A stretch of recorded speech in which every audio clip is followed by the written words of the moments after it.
भागवत जी के प्रथम स्कंध में प्रथम अध्याय में मंगलाचरण किया।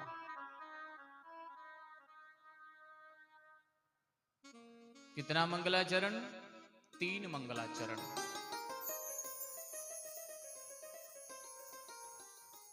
3 मंगलाचरण में प्रथम मंगलाचरण व्यास जी ने किया, दूसरा मंगलाचरण सुखदेव जी ने किया और तीसरा मंगलाचरण सूत जी ने किया। भागवत जी का मंगलाचरण बड़ा ही विचित्र है। व्यास जी ने जो मंगलाचरण किया है वो इतना विचित्र है कि व्यक्ति चाहे तो 7 दिन केवल मंगलाचरण पे ही कथा बोली जाएगी। 7 दिन। एक बंशीधर हुए भागवत जी के प्रथम श्लोक के, इतना विचित्र है श्लोक कि बंशीधर जी ने अपने टीका में 125 अर्थ किया है। कितना? 125। केवल व्यास जी ने जो मंगलाचरण किया उसकी एक श्लोक, अलग अलग चरित्र, और जितने व्यास हैं इसी में डुबकी लगाते रह जाते हैं। प्रथम श्लोक अपने अपने हिसाब से। ये एक ऐसा श्लोक है इसमें किसी का नाम नहीं लिया गया है। बताइए, हनुमान चालीसा भी आप प्रारंभ करते हैं तो पहले गुरु जी की वंदना करते हैं। श्री गुरु चरण सरोज रज निज मन मुकुर सुधार, गुरु की वंदना करते हैं। अरे भाई, रामचरितमानस में तुलसी बाबा ने कितना प्रार्थना किया। कथा हो तो 2 दिन केवल प्रार्थना में निकल जाए। इस संसार में किसी व्यक्ति को तुलसी बाबा ने नहीं छोड़ा, सबका प्रार्थना, सबका मंगलाचरण।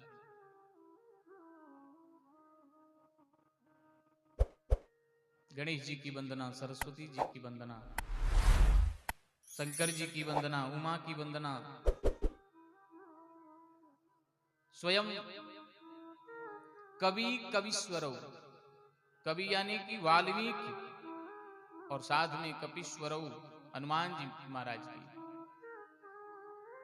सीता जी की वंदना, लक्ष्मण जी की वंदना, राम जी की वंदना, दशरथ जी की वंदना, तीनों रानियों की वंदना, सरयुग जी की वंदना, अयोध्या की वंदना, जनक जी की वंदना।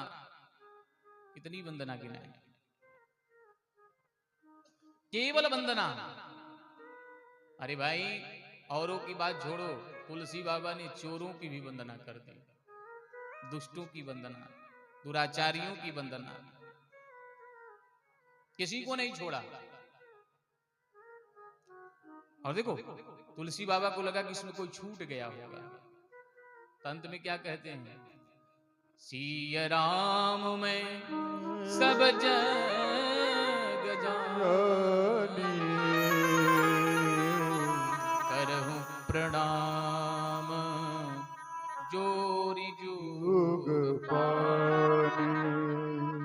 तुलसी बाबा कहते हैं कि अगर कोई छूट गया होगा तो जितने भी मानव हैं, जितने भी दानव हैं, जड़ से चेतन तक, अणु से लेके परमाणु तक, सबको मैं सीताराम के रूप में मैं दर्शन करता हूं, और सीताराम के रूप में मैं सबको प्रणाम करता हूं।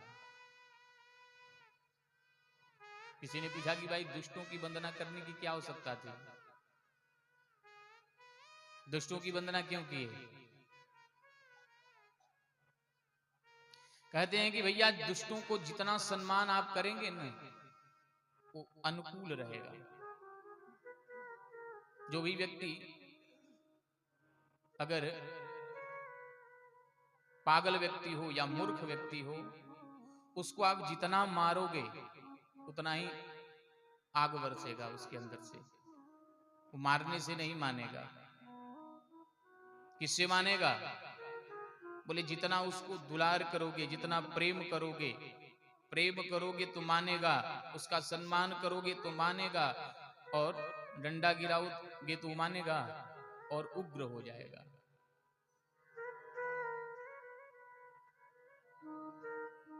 उग्र हो जाएगा।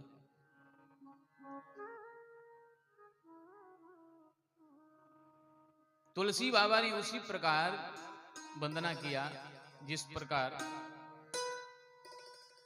कई ऐसे दामाद होते हैं जो बहुत खटपटिया होते हैं। अब कोई दामाद हो तो क्षमा करना, कई लोग दामाद रिश्तेदारी में आ जाते हैं तो अब समझेंगे देखो हम ही मैले थे। जो दामाद होते हैं बड़ी खटपटिया होते हैं। देखो अपने घर बवाल करेंगे और ससुराल में चले जाएंगे तो भी नहीं छोड़ेंगे, वहां पे जाकर भी अपना पूरा करामात दिखा देते हैं।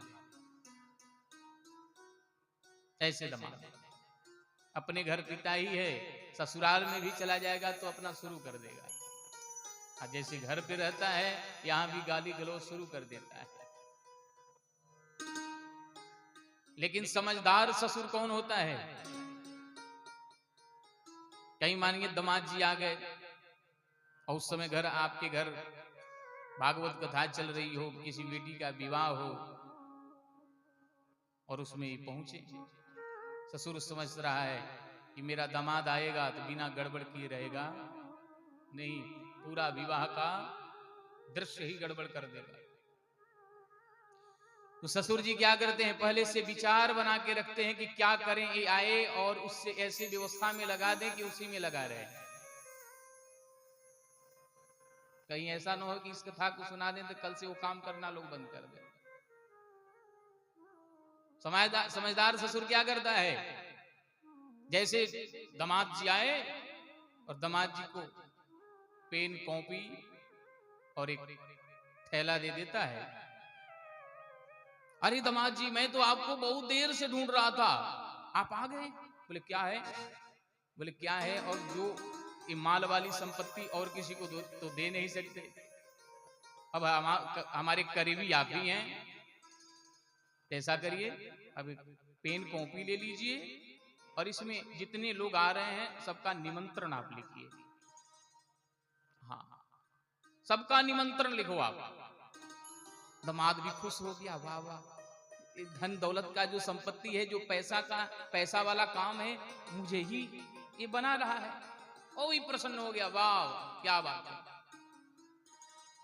अब वो लिख रहा है 12 बजे 1 बजे रात्रि में भी मिलेंगे तो लिखता हुआ जोड़ता हुआ हिसाब बना रहा है, कहीं गड़बड़ तो नहीं हो गया। देखिए आपको बता दें, कभी भी कोई काम में चोरी, जो चोर है ना, चोर, उसको वस्तु का रखवारी करने के लिए दे दीजिए, वो इतना बढ़िया से उसका रखवारी करेगा, क्योंकि पहले से ही वो कलंकित है और इसमें पूरा सामान रखने की व्यवस्था मिली है, तो उसको बार बार देखेगा, कोई लेके ना जाए। तो ऐसे व्यक्ति बार बार दामाद क्या कर रहा है, बार बार गिन रहा है कहीं हिसाब गड़बड़ ना हो जाए। 1 बजे 2 बजे रात्रि में भी लिखता हुआ मिला, सारा उत्सव क्या क्या जो है विवाह में आया था, क्या क्या सब देख लिए, ये केवल निमंत्रण देखने में लग गया और समय ऐसे ही निकल गया। तो वैसे ही तुलसी बाबा ने कहा कि इन लोगों की वंदना कर देंगे तो हमारे साथ कोई ये गड़बड़ नहीं करेंगे, हैं? ये कुछ गड़बड़ नहीं करेंगे। लेकिन भागवत जी की वंदना नाम लेकर नहीं किया, किसी देवता का नाम नहीं लिया। व्यास जी ने सोचा कि हम ऐसे ग्रंथ का निर्माण कर रहे हैं जिस ग्रंथ का सभी लोग एक साथ होकर, एकजुट होकर के इसका समर्थन करें। ऐसा ना हो कि हमने कृष्ण का नाम ले लिया तो लोग कहेंगे ये केवल भागवत कृष्ण परक ग्रंथ है। राम जी का ले लिया तो लोग कहेंगे केवल राम परक ग्रंथ है। इसीलिए किसी देवता का नाम नहीं लिया। और सुनो, अगर देवता का नाम ले लिया भी होता तो देवताओं में भी लड़ाई छिड़ जाती। अब कृष्ण कन्हैया की स्तुति होती तो थोड़ी राधा रानी की भी करती, मेरी तो भाई नहीं। राम जी की होती, सीता जी को भी चाहिए, हनुमान जी आ जाते तो जो छोटा ग्रंथ बनाना था भागवत को बहुत बड़ा हो जाता। इसलिए नाम नहीं लिया। क्या लिया? बोले सत्यम परम धीमहि। केवल सत्यम परम धीमहि कहा। ऐसा संसार में कोई ऐसा व्यक्ति नहीं है जो सत्य को न मानता हो। सत्य को सब मानते हैं। झूठा से झूठा व्यक्ति भी अपने साथ किसी को झूठ बोलने नहीं देता। भैया मेरे साथ झूठा व्यवहार मत करना, मेरे साथ जो भी बोलना होगा वो सत्य बोलना। झूठ बोलने वाला व्यक्ति भी सत्य को स्वीकार करता है कि मेरे साथ कोई झूठ ना बोल दे। और एक बात और बता दूं, सत्य है तो आप भी हैं, सत्य है तो मैं हूं, और सत्य है तो भागवत जी हैं, और सत्य में है तो मंदिर में सभी देवता गण हैं। सत्य को कोई नकार नहीं सकता। इसीलिए सत्य की व्याख्या तो और बड़ी है, लेकिन समय का अतिक्रमण करना इतना आवश्यक नहीं है।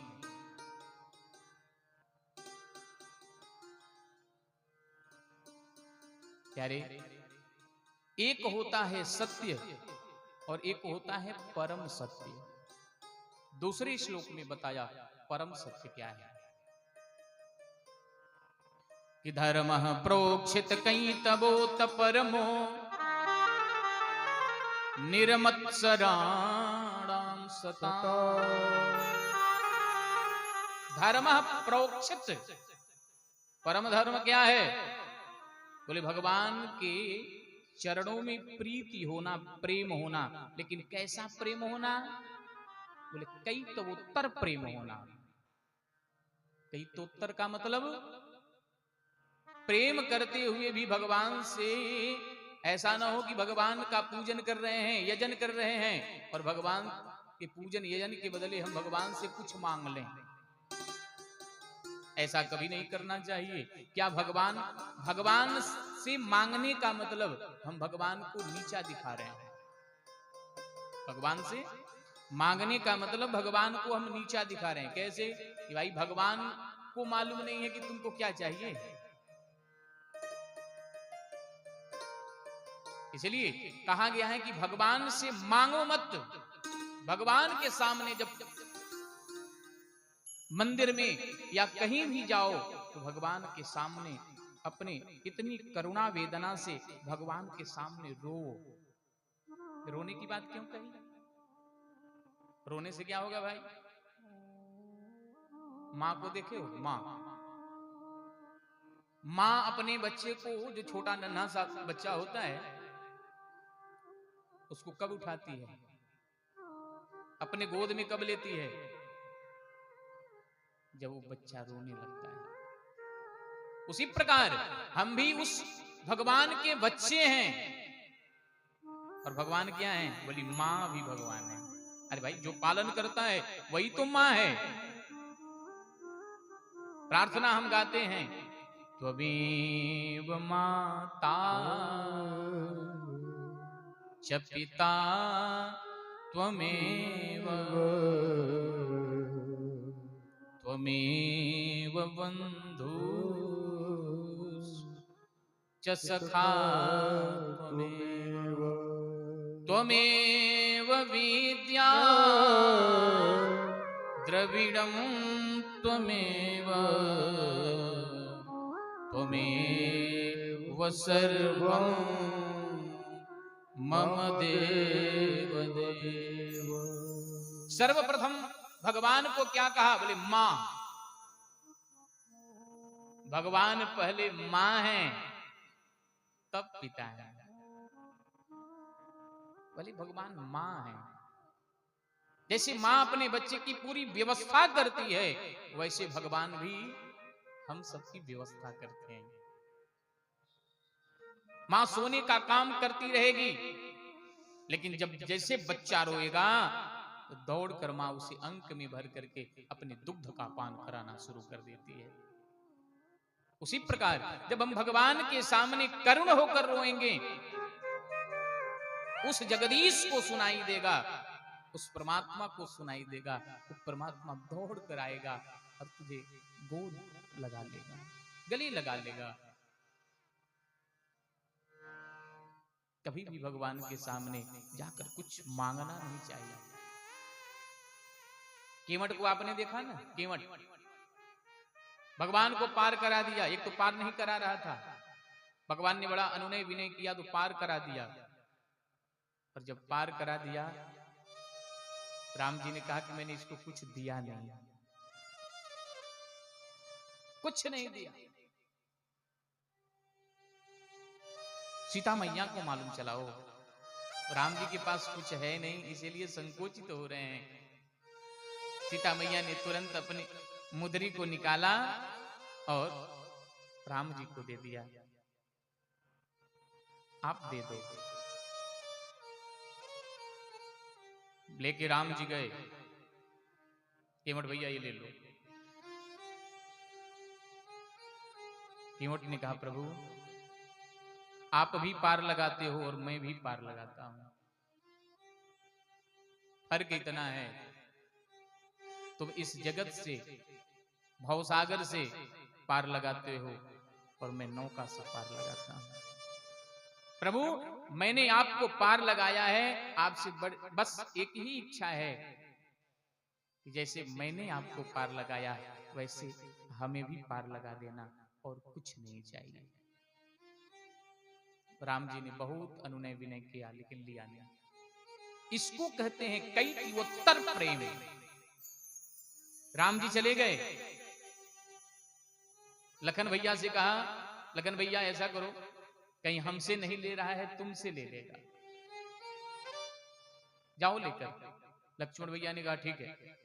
लक्ष्मण भैया लेकर गए, और जैसे लेकर गए बोले केवट भैया अब मजाक मत करो, ये राम जी की इच्छा है, आप ले लो। केवट ने बड़ा सुंदर बात कहा लक्ष्मण भैया ये हमारी जो वाणी है ना आपके बाण के समान नहीं है, ये हमारी वाणी आपके बाण के समान नहीं है। क्यों? बोले आपको एक क्षण में इतना क्रोध आता है कि अपने तरकस से बाण को निकाल करके अब धनुष पे चढ़ा लेते हो, और भैया जैसे तुम्हारे इशारा करते हैं ना वो बाण उतार करके तरकस में रख लेते हो। जब एक बार मैंने कह दिया नहीं लूंगा तो नहीं लूंगा। यारे लक्ष्मण लेके गए, भैया ये तुम्हारा पक्का भगत है, ये नहीं ले सकता। राम जी ने पुनः सीता जी मैया को दिया कि सुनो तुम एक मां के समान हो, अगर हो सकता है कहीं पुत्र कहीं क्रोधित हो जाता है, गुस्सा हो जाता है, तो सबके कहने से भोजन नहीं करता, लेकिन मां जब जाती है अपने शब्दों में अपने बेटा को पुकारती है और गोद में उठाती है, वही बच्चा वही बालक उठ करके भोजन करना शुरू कर देता है। अगर तुम जाओगे शायद ले लेगा। लेके गई, मां भी लेके गई। जब मां को देखा केवट लगा रोने, कहा कि आप स्वयं जगदम्बा हैं, आप मेरी मां के भी समान हैं, लेकिन जनक जी के हिसाब से आप मेरी बेटी की भी समान हैं। ऐसा कहा गया है शास्त्र में कि बेटी को हम कुछ दे नहीं सकते, उसे लेने का अधिकार भी नहीं है, मैं क्यों ले लूं। ये वचन को सुनकर स्वयं जानकी भी लौट गई, नहीं लिया। भगत मेरे कहने का तात्पर्य है भगवान के सामने जब जाइए कई त्रोत्तर धर्म को लेके जाइए। धर्म प्रोक्षित कई त्रोत्तर परमो, कई त्रोत्तर प्रेम होना चाहिए। और तब कहते हैं कि महाराज कई त्रोत्तर प्रेम तो हो जाएगा, लेकिन जिस आप भागवत को कह रहे हैं उस भागवत को सुनने का अधिकारी कौन है? क्या कई त्रोत्तर धर्म वाला है? बोले नहीं नहीं, भागवत का अधिकारी वही है जिसके अंदर से मात्सर्य निकल जाए। मात्सर्य का मतलब मत्तः सरति इति मात्सरः। मात्सर्य का जानते हैं? मच्छर दो प्रकार के होते हैं। मच्छर, एक मच्छर बाहर से काटता है और दूसरा मच्छर अंदर से काटता है। तो बाहर से काटने वाले मच्छर से आप मच्छरदानी लगा लोगे तो बच जाओगे, लेकिन अंदर वाला जो, इसको कहते हैं मात्सर्य, ये बड़ा खतरनाक है, ये नहीं निकलता। मात्सर्य का मतलब जैसे किसी का उत्कर्ष देखे, अरे भाई पहले तो टूटी साइकिल से चलता था, खाने के लिए तड़पता था, आज बड़ी बड़ी गाड़ियों में चल रहा है, बड़े बड़े जगहों पे जा रहा है, इतना संपत्ति कहां से ला रहा है। दूसरे को देखकर जलना ही मात्सर्य है। आपके अंदर से मात्सर्य निकल गया तो आप समझो कि सच्चे श्रोता बन गए। और वो निकलेगा कब? जब आप भागवत कथा श्रवण करोगे मन से। मननम कीर्तनम विष्णु, जब आप मन से करोगे, कोई भी काम मन से किया जाता है। अब ऐसा ना हो कि कथा में आप बैठे हो और घर की याद आ रही है, यही तो मन है। मन ये हवाई जहाज से भी तेज होता है। यहां आप कथा में बैठे हो और मन आपका चला गया है मुंबई, वहां चला गया, वहां चाय पकौड़ा खा रहा है। आएगा इनको भी आवा वही जा हो जाते, एक जना में रही है, एक जना का तो हम कबू देख ले बेचारा। संपत्ति के झंझट ही बेरा नहीं के वो बेरा रहे। अभी ये बतिया सोच के कंस गइल आ देवकी के, कहीं ऐसा नहीं है कि बहू है कहीं कुछ निकाल ले, कोई कुछ गड़बड़ कर दे। तो कथा में यहां बैठे हो और मन दूसरे जगह है। कहने का तात्पर्य क्या है? बोले मन को ही सुधारना है। मन को लगाओगे तो मात्सर्य नहीं आएगा। इसलिए कथा को मन से श्रवण करो। किसी से ईर्ष्या मत करो। कई जगह तो कथा होती है तो कई लोग इसलिए नहीं जाते हैं कि उनसे द्वेष है। आपको बता दें, कई जगह कथाएं होती हैं तो लोग द्वेष से नहीं आते। अरे भाई, व्यक्ति विशेष से आपकी झगड़ा है, भगवान से कोई मुकदमा थोड़ी चल रहा है, कथा से कोई गड़बड़ी थोड़ी है। कथा तो सबका कल्याण करती है, जो भी श्रवण करता है। कई लोग ऐसे हैं जो सोचते हैं कि चलो साउंड जगह जगह लगा है, वहीं बैठ के सुन लेंगे। तो पंडाल बनाने की क्या आवश्यकता थी इतनी? जजमान जी की इतनी भव्य सुंदर पंडाल क्यों बनाते हैं? बोले जब तक हम भगवान के सन्मुख हो ही जीव मोहि जब ही, जब तक व्यक्ति भगवान के सन्मुख नहीं होता है तब तक भगवान ना उसके पाप को, संताप को कुछ दूर नहीं करते। जन्म दोष अघनाशं तभहि, अघ जो हमारे पाप हैं तभी जाते हैं जब हम भगवान के सन्मुख जाकर, पंडाल के सन्मुख जाकर के कथा श्रवण करते हैं। आगे आप श्रवण करिएगा कि छुप के कथा सुनने से क्या होता है। कभी भी अगल बगल घर से छुप कर कभी कथा नहीं श्रवण करना चाहिए, सन्मुख बैठकर कथा श्रवण करना चाहिए, नहीं तो भोले बाबा स्वयं रुष्ट हो जाते हैं। इसलिए कथा सन्मुख बैठकर श्रवण करना चाहिए। लेकिन इस भागवत कथा से होगा क्या? इस भागवत कथा श्रवण करने से होगा क्या? बोले वेद्यम वास्तवमत्र वस्तु शिवदम तापत्रयोन्मूलनम। कहते हैं भागवत कथा श्रवण मात्र से वास्तव वस्तु का बोध हो जाएगा। वेद्यम वास्तव मत्र वस्तु शिवदम, वास्तव वस्तु का बोध हो जाएगा, वास्तविक जगत, वास्तविक माया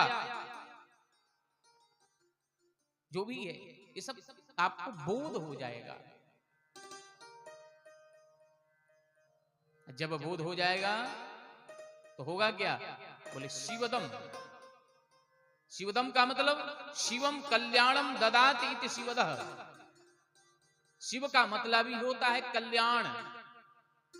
भागवत सुनने मात्र से कल्याण हो जाएगा। और क्या होगा? बोले तापत्रयोन्मूलन, तीनों तापों का उन्मूलन हो जाएगा, विनष्ट हो जाएंगे सारे ताप संताप।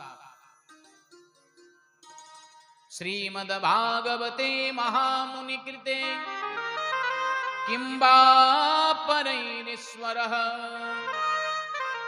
और भागवत की एक और विशेषता है क्या? कई व्यक्ति ऐसा होगा कि घर से सोच रहा होगा कि आज कथा सुनने के लिए जाएंगे, ये हम नहीं कह रहे हैं, भागवत जी स्वयं कह रहे हैं। केवल सोचने मात्र से कि हम कथा सुनेंगे, उसी समय होगा क्या? बोले सद्यो हृदि अवरुध्यते त्रकृतभि शुश्रूषभि तत्क्षणा। केवल व्यक्ति शुश्रूषभि तत्क्षणा श्रोतुमिच्छभि। आप कथा पंडाल में नहीं पहुंचे हैं, आपको बता दें उपाध्याय जी ने केवल यही सोचा होगा कि मैं कथा सुनूंगा, उसी समय हुआ क्या? बोले शुश्रूषभि तत्क्षणा।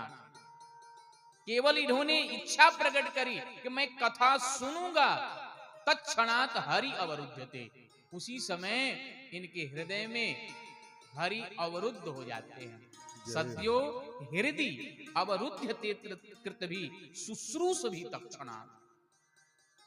और हरि अवरुद्ध जब हो गए, अवरुद्ध का मतलब क्या होता है? अवरुद्ध का मतलब कैद हो जाना। जैसे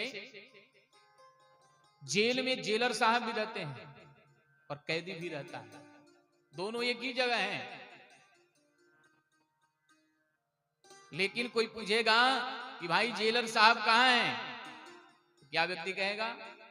ये कहेगा कि जेलर साहब जेल में विराजमान है, लेकिन कैदी कहाँ है? बोले जेल में कैद है। दोनों एक ही स्थान पे हैं, दोनों जेल में ही हैं, लेकिन एक विराजमान है और एक कैद है। एक और उदाहरण समझ लीजिए, जैसे कई जगहों पे हम लोग की कथाएं होती हैं तो हॉल में कथा होती है और बाहर फाटक रहता है। अब आप यहां बैठे हैं और बाहर फाटक लग जाए 3 घंटे के लिए, 4 घंटे के लिए, तो आप क्या हो गए? कैद हो गए। क्यों? बोले आपको नियम नहीं पता था कि कथा में आने के बाद फाटक बंद रह जाएगी। आप सोचे थे कि 1 घंटा सुनेंगे, 1.5 घंटा सुनेंगे, आधा घंटा सुनेंगे, फिर चले जाएंगे, लेकिन यहां का नियम तो आपने समझा नहीं। आप आकर यहां कैद हो गए, क्योंकि 3 घंटा के इधर आप निकल नहीं पाओगे। उसी प्रकार कथा केवल श्रवण करने का इच्छा जो रखता है, उसके हृदय में हरि अवरुद्धते तत्क्षणात्, केवल श्रोतुम इच्छति। एक कन्हैया ऐसा है ना, ये टेढ़ी टांग वाला एक बार जिसके हृदय में बैठ जाता है फिर निकलता नहीं है। आपको बता दें, एक वृंदावन की गोपी एक बार वृंदावन के टहलियों में बैठ करके तप कर रही थी। बहुत ध्यान से सुनना। तप कर रही थी, उसी समय नारद जी वहां से निकले। नारद जी ने देखा भाई ये देवी तप कर रही है। अरे जहां स्वयं ताही अहीर की छोहरियां छचियां भर छाछ पे नाच नचावे। अरे गली गली में स्वयं कन्हैया डोल रहा है, गली गली में जगदीश डोल रहा है, और यहाँ देवी किस देवता की बैठ की पूजा कर रही है, किसकी आराधना कर रही है? नारद जी ने परस्पर पूछ पड़ा। बोले ओ देवी जी, ये क्या कर रही हैं?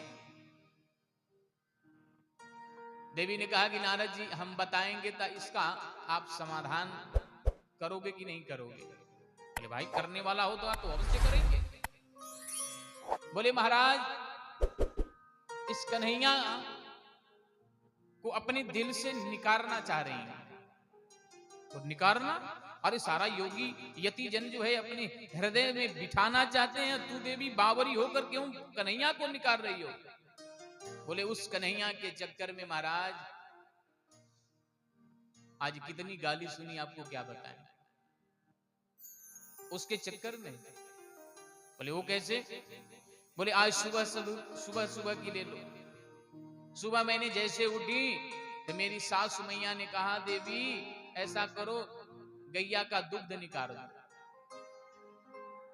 मैं मटका लेके गैया का दुग्ध निकालने के लिए गई। जैसे दुग्ध का उथनिया को पकड़ के मैं बार बार दुग्ध को निकाल रही थी, तब तक मेरे सामने भवनात्मक कृष्ण प्रकट हो गया और आकर कहा अरे भाभी सारा दुग्ध ही मटके में दुग्ध लेगी या कुछ हमें भी पिलाएगी?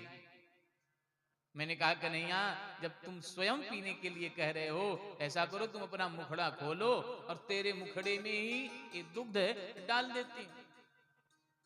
हमने समझा मटका को बाहर रख दिया, हमने समझा कन्हैया यही हमसे दुग्ध मांग रहा है। मेरे गैया का दुग्ध जो है उसी के अंदर उसके मुख में डाल रही थी। तब तक पीछे से मेरी सासू आई, अरे बाबरी तूने ये सारे दुग्ध को बर्बाद कर दियो, तूने बहुत सारा ढेर गाली दी। मैंने जब आंख खोल के देखा तो वो सारा दुग्ध तो पृथ्वी पे पड़ा हुआ है। जब भी मैं बैठती हूँ वो कृष्ण स्वयं नहीं आता है, पता नहीं कहां से ऐसे भावनात्मक प्रकट हो जाता है, उसके साथ में रम जाती हूं। और जब कोई डांटता है तो मेरे सामने तो रहता ही नहीं। सासू ने बहुत गाली सुनाई। सुनो देवी तुम सुबह से एक भी काम नहीं कर पाई, ऐसा करो कि उखल ले लो और उसमें धान डालो और धान से चावल निकालो, तब घर का भोजन बनेगा। हुआ क्या प्यारे कि इधर उखल में डालकर धान जो है जैसे उससे चावल निकालने का प्रयास कर रही थी, तब तक फिर से कन्हैया आ गया। बोले क्यों रे भाभी गुस्सा है गई है क्या? मैंने कहा नहीं कन्हैया तुमसे क्यों गुस्सा होंगी, और बैठ के बातें इतनी करी कि धान से चावल ही ना निकल पाए। सासू ने दूर से देखा, अरे भाई कोई सामने कोई दिख नहीं रहा है, कोई दिखाई नहीं पड़ रहा है, किससे बात कर रही है? अरे मेरी बहू पागल तो नहीं हो गई है? फिर जब फटकारा तब ध्यान गया, वो मुझे चावल निकालना था, मैं तो कन्हैया से बात कर, लेकिन कन्हैया कहां चला गया? वो था ही नहीं, तो चला कहां गया? प्यारे सासू ने फिर से बड़ी गाली दी। सुनो मैं धान से चावल निकाल रही हूं, तुम मटका लेकर जाओ और उसमें जल लेकर आओ। मटका ले ली, जल यमुना जी से भर के लाने के लिए मटका लेके जैसे गई, मटका में जल को लिया है और जैसे उठाने लगी फिर से कन्हैया प्रकट हो गया। बोले भाभी कहो तो थोड़ा सहारा लगा दें। और समझी कि सहारा लगा रहा है कन्हैया, एक हाथों से उठाई सो मटका धड़ाम से गिर पड़ी और पूरा फूट गया। पानी भी लेके घर नहीं गई। सासू ने बहुत सारा गाली सुनाई। हे नारद जी मेरी व्यथा यही है, मैं उस कन्हैया के चक्कर में बहुत गाली सुना, इसलिए मैंने आज ये सोचा कि उसको अपने हृदय से ही निकाल दूंगा। नारद जी ने हाथ जोड़ लिया, धन्य हो देवी। लेकिन देवी इसका समाधान मेरे पास नहीं है। क्यों? कि मैं सबको यही बताता हूं कि अपने हृदय में कन्हैया को प्रकट करो, मैं ये नहीं जानता कि वो निकलता कैसे है। क्यों? क्योंकि वो कन्हैया हृदय में अवरुद्ध हो गया है। एक बार पूतना से भगवान ने क्या कहा? पूतना ने कहा सामुंच मुंच इतिमत प्रभासिनी, हे कन्हैया मुझे छोड़ दो छोड़ दो छोड़ दो। तो भगवान ने क्या कहा? मौसी जी, जिसको मैं एक बार पकड़ लेता हूं उसको जीवन में कभी छोड़ता नहीं हूं। वही तो यहां कह रहे हैं, सद्यो हृदय अवरुद्ध तेत्र कृत भी शुश्रूष भी तक क्षणात। केवल भागवत कथा सुनने मात्र से ही, केवल अभी सुनना चाहते हैं तभी हरि अवरुद्ध थे, आपके हृदय में हरि अवरुद्ध हो जाते हैं। तो फिर पूछा कि महाराज भागवत सुनने से तो हरि अवरुद्ध हो जाते हैं,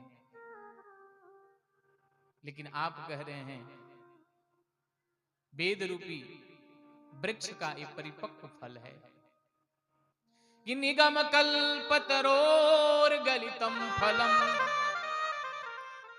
सुख मुखाद अमृत द्रव संयुतम पिबत भागवतम रस मालयम मुहुरहो रसिका महाराज आप कह रहे हो कि निगम, निगम का मतलब होता है वेद, वेद रूपी वृक्ष का फल है भागवत। तो किसी ने पूछा महाराज ये फल आप कह रहे हैं गलित फल है, यानी कि पका हुआ। तो महाराज मैंने ऐसा सुना है कि अगर पका हुआ फल ऊंचे वृक्षों से गिरता है तो वो फूट जाता है। तो ये भागवत आपका फूट गया होगा, खाने योग्य नहीं होगा। बोले नहीं नहीं, ये भागवत रूपी जो फल है वो डायरेक्ट नहीं गिरा हुआ है। कैसे हुआ है? बोले शाखा बाई शाखा उतर कर इस धराधाम पे आया है। बोले वो कैसे मारा? बोले देखो नारायण के मुख से ये भागवत टपका।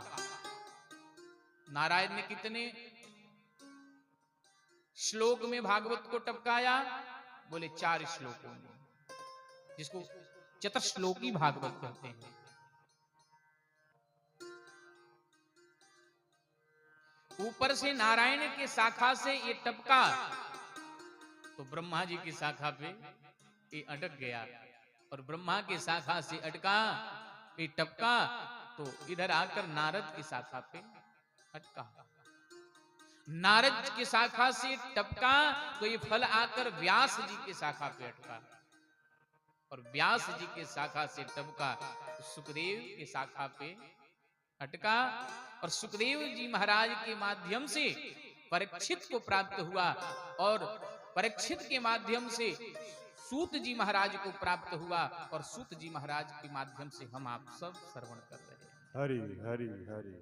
ये शाखा बाई शाखा नीचे उतर के आया है, ऐसा नहीं है डायरेक्ट नहीं गिरा हुआ है। इसीलिए ये टूटा हुआ फल नहीं है। तो कैसा है महाराज? बोले ये अमृत के समान है। कहा महाराज क्या गारंटी है कि ये अमृत है? अरे फल तो खट्टे भी होते हैं, और खट्टा जो फल होता है वो खाने योग्य नहीं होता है। तो महाराज कैसे आप बता सकते हैं कि ये फल मीठा है? बोले देखो फल का पारखी कौन होता है? तोता। फल का पारखी कौन होता है? तोता। और इस फल में परमहंस जैसे सुखदेव जी महाराज का मुख लग गया। हमारे वृंदावन में आप जाना, जो ब्रजवासी माताएं हैं जब घर से बच्चों को लेके निकलती हैं तो क्या कहती हैं? अरे भैया ऐसा फल दियो जामे तोता का मुख लगो होयो। वो फल दियो। क्यों? बोले भैया तोता अगर खट्टे फल में भी अपना चोंच मार देना तो वो मीठा हो जाता है। या ये समझो तोता कभी भी खट्टे फल में चोंच मारता ही नहीं है। तो सुख मुखाद अमृत द्रव संयुत, बोले महाराज आपने इसको अमृत बता दिया, तो इस अमृत का क्या करें? बोले पीबत भागवतम रसमालयम, बोले इस भागवत रूपी रस को पियो। बोले महाराज कौन सा रस है? आम रस है कि अंगूर का रस है कि है क्या? बोले ना आम का रस है ना अंगूर का रस है, ये कृष्ण प्रेमामृत है, कृष्ण रूपी रस भरा हुआ है, रसो वैसा भगवत रूपी रस भरा हुआ है। तो क्या करें महाराज? बोले पीबत भागवतम। बोले महाराज मैंने ये भी सुना है कि कथा सुनी जाती है, और आप यहाँ पीबत लिख रहे हैं, यहां तो लिखना चाहिए आपको श्रवणतम भागवतम रसमालयम, यानी कि भागवत कथा को सुनो। तो आपने पीबत भागवतम क्यों लिख दिया? बोले भैया कथा सुनी नहीं जाती है, कथा पी जाती है। कैसे? सुनने का मतलब क्या होता है? इधर से सुनना और इधर निकाल देना, इसका मतलब है सुनना। और पीने का मतलब, बोले सुनने के बाद जो हृदय में धारण कर लेता है उसको बोलते हैं पीना। इसीलिए भागवत में संकेत दिया पीबत भागवतम रसमालय। बोले महाराज तो भागवत रस को कब तक पी लें? बोले आलयम मोक्ष पर्यंतम, जब तक मोक्ष न हो जाए तब तक इस कथा को श्रवण करते रहना चाहिए। बोले महाराज बहुत सुन लिया, अब कितना सुने? बोले मुहुरहो रसिका भुवि भावुका। कहा कि मुहुर मुहुर, मुहुर मुहुर का मतलब बार बार, जब भी कथा सुनने को मिले, जहां भी मिले, हमेशा पीते ही रहना चाहिए, कथा से कभी अघाना नहीं चाहिए। लेकिन सुनेगा कौन? उनका भी नाम बता दिया। कौन सुनेगा? बोले रसिक और भावुक। रसिका भुवि भावुका, जो रसिक होगा, जो भावुक होगा वही सुनेगा,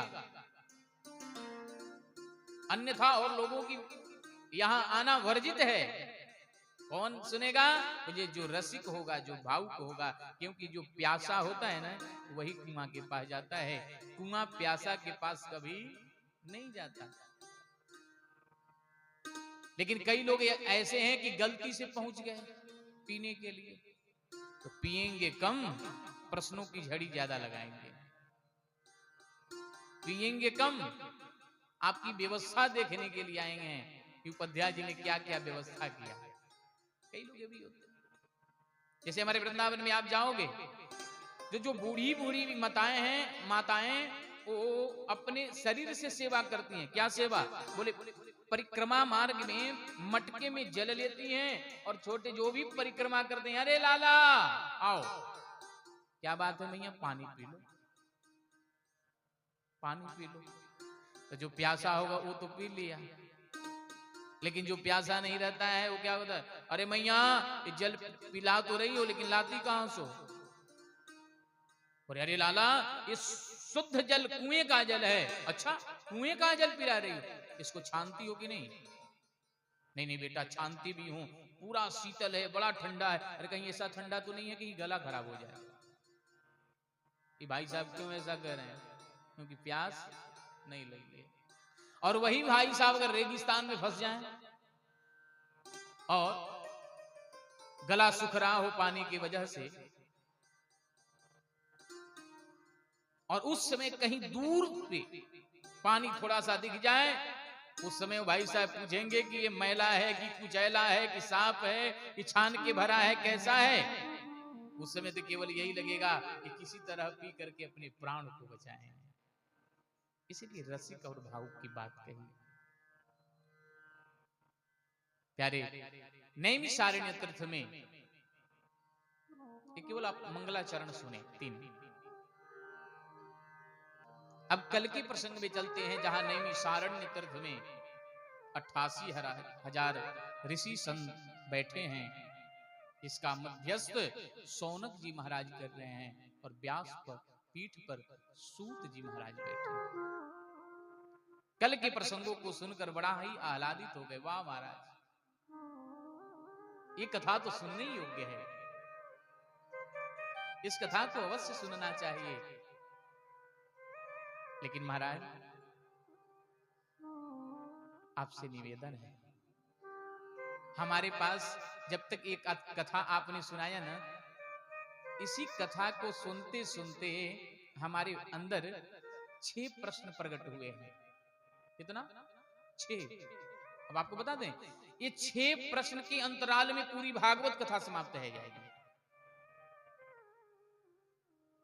6 प्रश्न महाराज आपसे पूछें? बोले अवश्य पूछें। हमको अपने गुरु के द्वारा जितना प्राप्त होगा हे ऋषियों, मैं आपको अवश्य प्रति उत्तर देने का प्रयास करूंगा। लेकिन प्रश्नों से पहले मैं अपने गुरु जी का ध्यान करूंगा। प्रश्न बोलिए। ऋषियों ने पूछा कि प्रभु, हे गुरुदेव, ये मानव का कर्तव्य क्या है? मानव जाति का कर्तव्य यानी कि धर्म क्या है? दान करना धर्म है, तपस्या करना धर्म है, कि उल्टा लटकर तपस्या करना चाहिए, यानी कि धर्म क्या है? मानव करे तो करे क्या? और महाराज हमारा दूसरा प्रश्न है, किसको पूजें और किसको छोड़ें? क्या कहा? किसको पूजें, क्योंकि आज कलयुग में ऐसा हो गया कि रोज नया नया देवता भी प्रकट हो जाता है, कोई प्रकट हो जाता है। तो किसको पूजें और किसको छोड़ें, ये हमारा दूसरा प्रश्न है।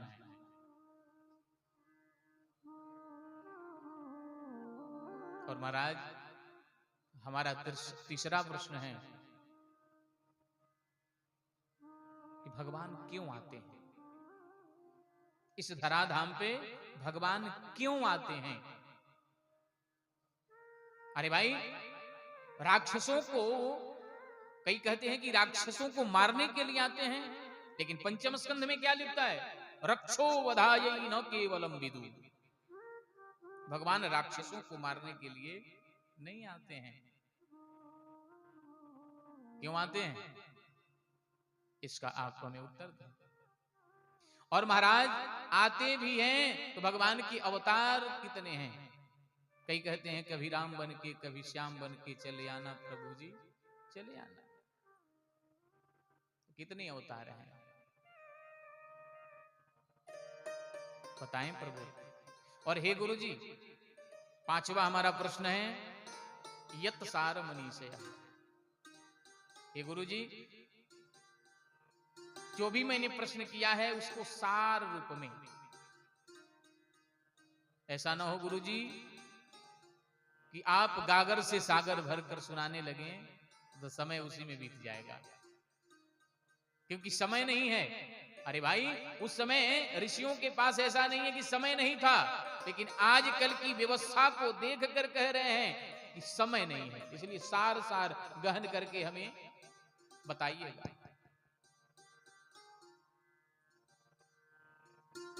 और महाराज छठवां प्रश्न मेरा है कि भगवान गीता में कहते हैं, धर्म संस्थापनार्थाय संभवामि युगे युगे। मैं हर एक युग युग में धर्म की स्थापना करने के लिए आता हूं। तो महाराज भगवान जब इस धराधाम को छोड़कर चले जाते हैं तो धर्म कम शरणम गतः। ये धर्म किसके शरण में जाता है? महाराज ये हमारे 6 प्रश्न हैं। सूत जी महाराज ने कहा कि ये सारे प्रश्नों का मैं उत्तर अवश्य दूंगा, लेकिन पहले मैं अपने गुरुदेव भगवान का ध्यान कर लूं। गुरुदेव कौन? सुखदेव भगवान। सूत जी महाराज के गुरुदेव सूत जी सुखदेव भगवान है अपने। गुरु का ध्यान करने लगे कि यम प्रभजन्तमनुपेतमपेत कृत्यम द्वैपायनो विरह कातरया जुहाव पुत्रेति तन्नमतया तरवोभिनेदु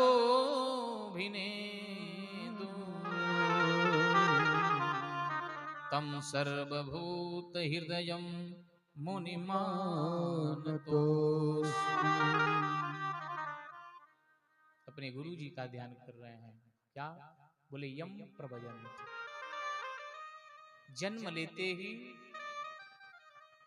जो प्रभजंत हो गए, जो सुखदेव भगवान अपने मां के गर्भ से जन्म लिया और जन्म लेते ही वन को जाने लगे। अभी नालो छेदन भी नहीं हुआ, कोई कौपीन भी धारण, वस्त्र भी धारण नहीं किए हैं, यज्ञोपवीत भी नहीं है, लंबी लंबी बालें हैं और खड़े होकर के सुखदेव भगवान जाने लगे। माता पिता पीछे पीछे, स्वयं व्यास जी और व्यास जी की पत्नी विड्डिका देवी पीछे पीछे। अरे बेटा कहां जा रहे हो? अभी तुम्हारा नालो छेदन भी नहीं हुआ है, कोई जातक कर्म संस्कार भी नहीं हुआ है। अरे बेटा कहां जा रहे हो? द्वैपायनो विरह कातरया जुहाव। द्वैपायन वेद व्यास जी महाराज विरह से व्याकुल होने लगे। ओहो, मेरा बेटा तो मुझे छोड़ के जा रहा है। कुछ दूर जाने लगे तो ऐसा भी प्रसंग आता है कि वहां नदियों में बहुत सारी स्त्रियां नंगे होकर के स्नान भी कर रही थीं, लेकिन सुखदेव भगवान को देख करके अपने वस्त्रों को धारण नहीं किया। लेकिन जैसे पीछे पीछे व्यास जी जाने लगे, व्यास जी को जैसे देखा तुरंत अपने सारे वस्त्रों को धारण कर लिया। व्यास जी को कौतुक लगा, हो मेरा इतना बड़ा बेटा जा रहा था, उसको देखकर देवियों ने वस्त्र धारण नहीं किया, और मैं बूढ़ा इधर से निकल रहा था तो ये वस्त्र पहन रही है। परवश पूछ पड़े देवियों से, देवी मेरा बेटा इधर से निकला है, लेकिन बेटा को तुमने देख करके वस्त्र धारण नहीं किया, और मैं यहां से निकल रहा हूं तो देखकर तूने बूढ़े को देखकर वस्त्र धारण कर रही हो।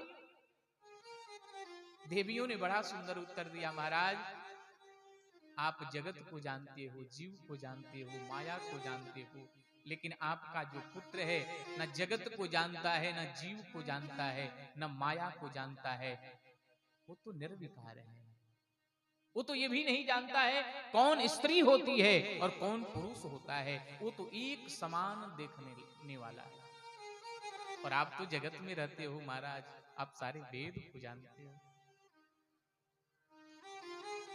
व्यास जी ने कहा कि अब मेरे लौटाने से ये लौट नहीं सकता।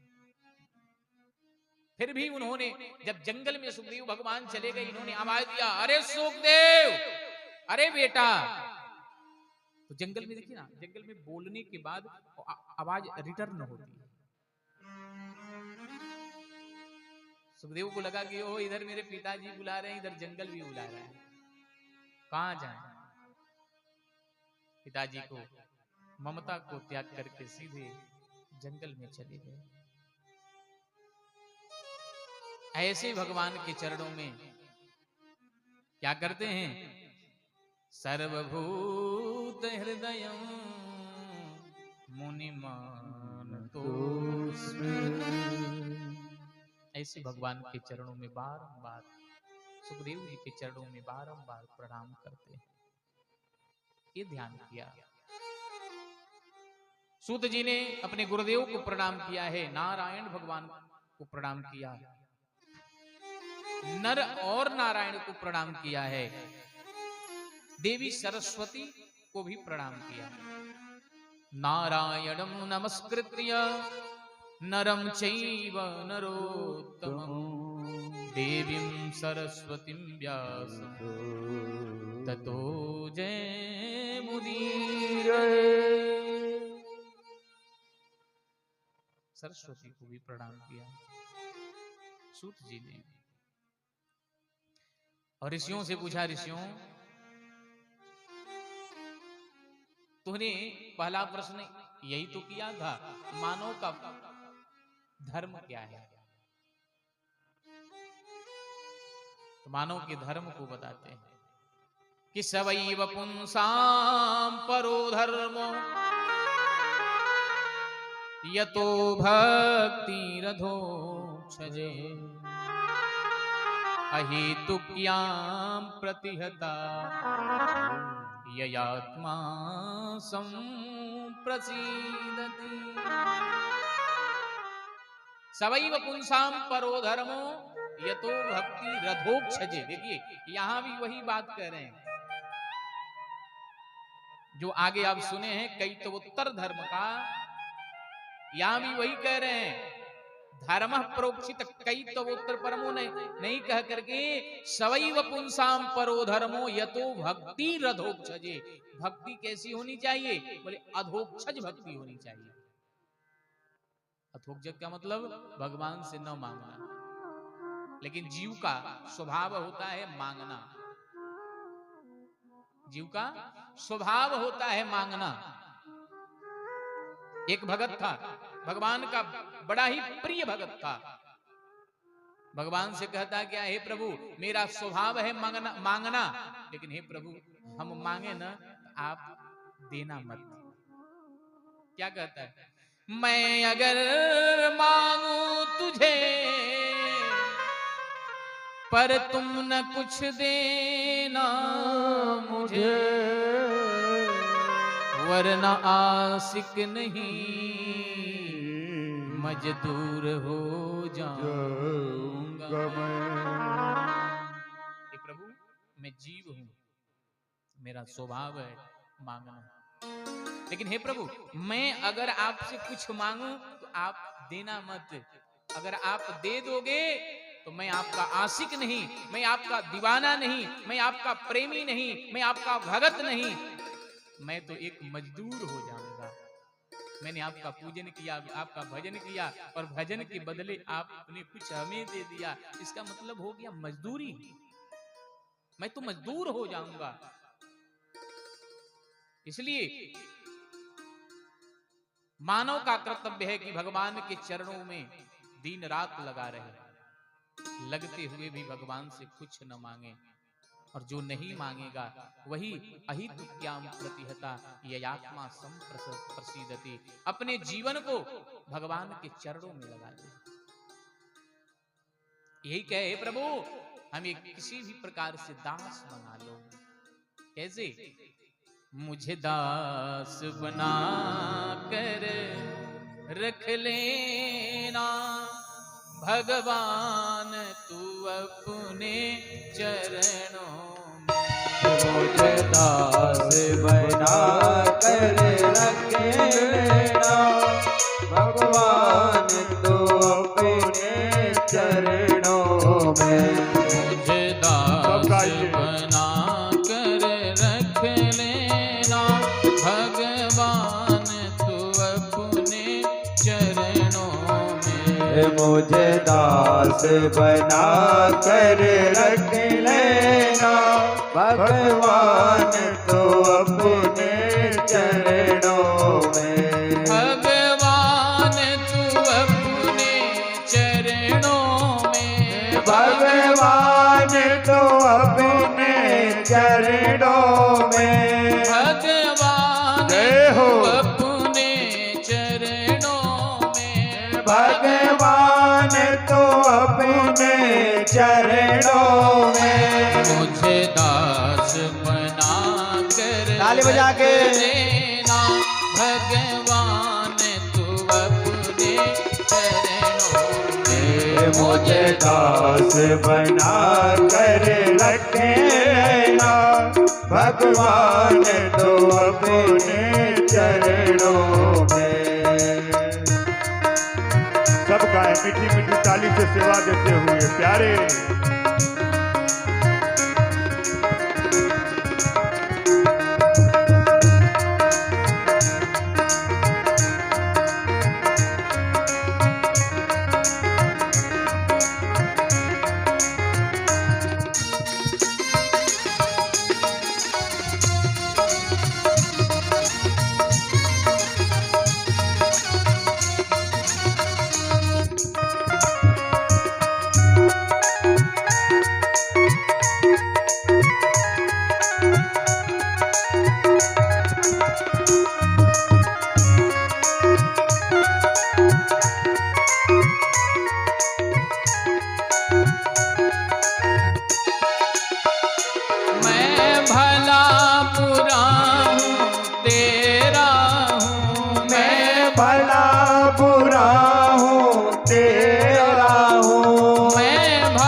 तेरे द्वार पे डाला डेरा हूँ, तेरे द्वार पे डाला डेरा हूँ, तेरे द्वार पे डाला डेरा हूँ, तेरे द्वार पे डाला डेरा हूँ, तेरे द्वार पे डाला डेरा हूँ।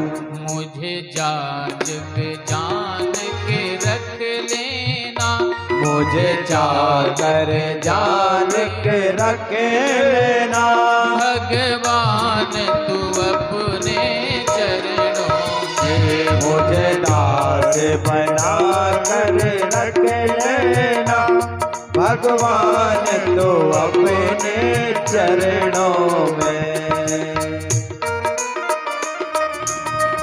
सभी का है, जय हो।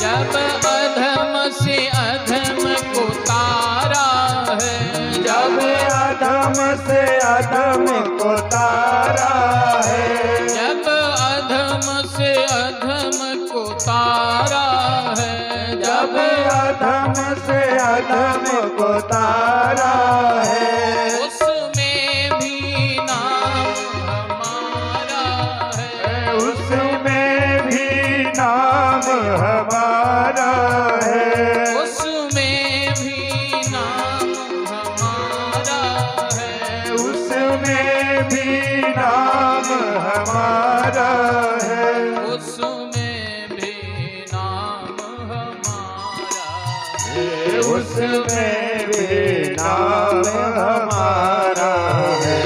मुझे भक्त समझ कर रख लेना, मुझे भक्त समझ कर रख लेना, मुझे भक्त समझ कर रख लेना, मुझे भक्त समझ कर रख लेना, भगवान तू अपने चरणों में, मुझे भक्त समझ कर रख लेना, भगवान तो अपने चरणों में, मुझे दास बना कर रख लेना, मुझे दास बना कर रख लेना, भगवान तू अपने चरणों में, भगवान तो अपने चरणों में, भगवान तू अपने चरणों में,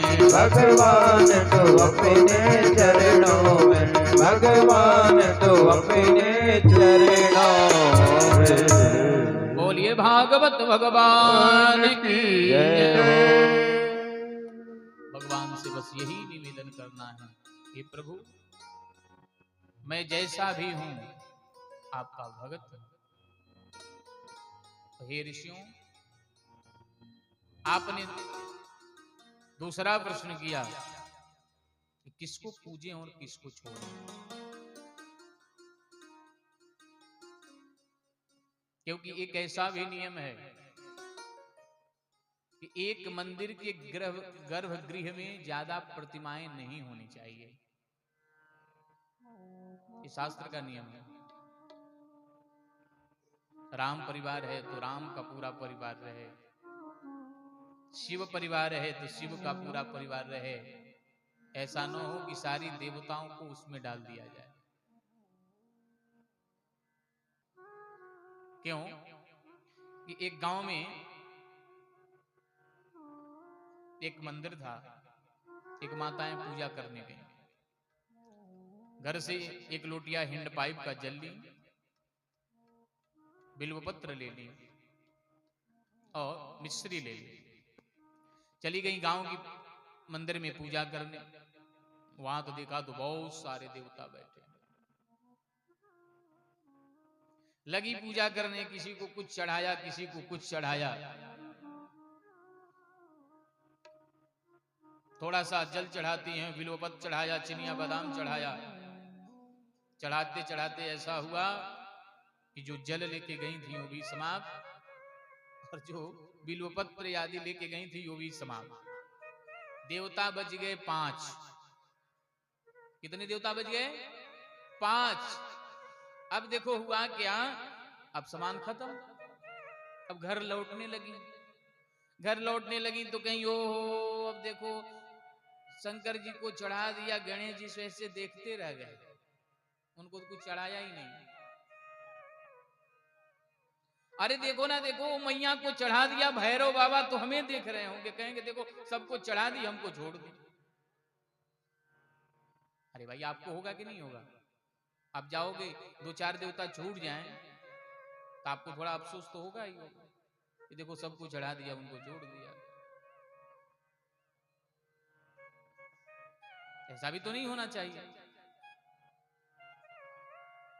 तो महाराज किसको पूजें और किसको छोड़ें? बोले कहने का मतलब है कि एक के साधे सब सधे, सब साधे सब जाए।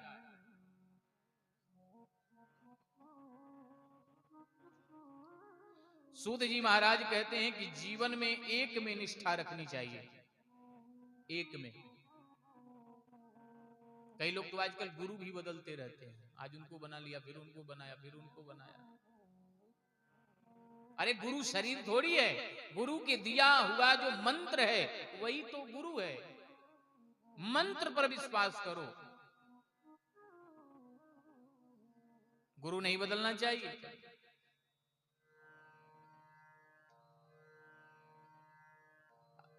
देवी ने अब क्या किया, छोड़ के वहां से चल पड़ी, घर पे आई। कई दिनों तो यही सोचते रही मन में, और उसी समय कोई घटना घट जाए, बोले देखो उसको नहीं चढ़ाया तो हो गया। लेकिन सूत जी महाराज कहते हैं प्रेम निष्ठा एक से करना चाहिए और प्रेम सबसे करना चाहिए। क्या करना चाहिए? निष्ठा एक में रखो और प्रेम सबसे करो। ऐसा ना हो कि हम राम जी के भगत हैं, जितने राम जी के भगत मिले सबको राम राम कहें, और शिव भगत मिल गए तो उनको गाली सुना दें। शिव भगत हैं और राम भगत मिल गए तो उनको गाली दे दें, उनको थोड़ा सा छोटा समझे, उनको बड़ा समझे। भगवान अपने मुख से स्वयं कहते हैं कि अहम ब्रह्मा च सर्वात्मा जगतः कारण पर। भगवान क्या कहते हैं? अहम ब्रह्मा, यानी कि मैं, और ब्रह्मा और शिव हम सब एक ही हैं। अहम ब्रह्मा च सर्वात्मा जगतः कारण पर, हम सब एक ही हैं, लेकिन अलग अलग रूप धारण करके अलग अलग जो है सारी व्यवस्था को संभाल रहे हैं। लेकिन अगर हम विष्णु, ब्रह्मा और शिव में कोई अंतर समझता है, उसका मतलब भस्मेनेव जुहूति स। भस्मेनेव जुहूति स का मतलब बोले वो राख में हवन करता है। क्या करता है? राख में हवन। ब्रह्मा में, शिव में, विष्णु में कोई अंतर समझता है, मतलब राख में हवन करना। राख में हवन करने से क्या फायदा? कोई लाभ तो मिलने वाला नहीं है। इसलिए अंतर नहीं समझना चाहिए, लेकिन निष्ठा एक में रखना चाहिए। आप जिस देवता को मानते हो, अरे भाई आटा वही है, लेकिन किसी को फुल्का पसंद आता है, किसी को पराठा पसंद आता है, किसी को हरी पीली पूड़ियां पसंद आती हैं, किसी को सादी पूड़ियां पसंद आती है। अपना अपना पसंद है। लेकिन अंतर क्या है? बोले जो भी पूड़ियां खा रहे हो वो सब तो आटे से ही बने हैं। बना तो उसी से है।